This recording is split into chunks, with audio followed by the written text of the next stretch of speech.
Quan el pare vivia, vam començar a tenir gallines. Jo els hi posava un nom.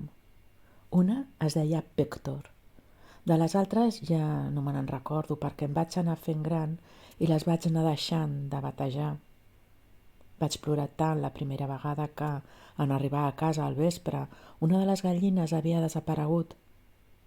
Quan ens mengem els animals, em deia la mare, ens assemblem més i més a ells. Tu seràs l'únic de nosaltres que no agafarà cara de Pèctor.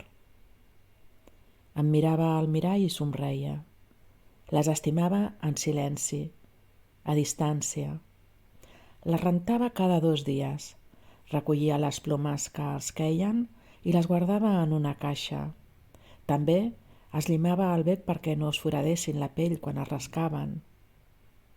La Clarís va ser la darrera gallina que vaig estimar.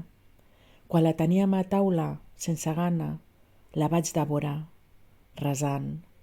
En cada mossegada la sentia una mica més a prop de mi. Em sentia una mica més a prop d'ella.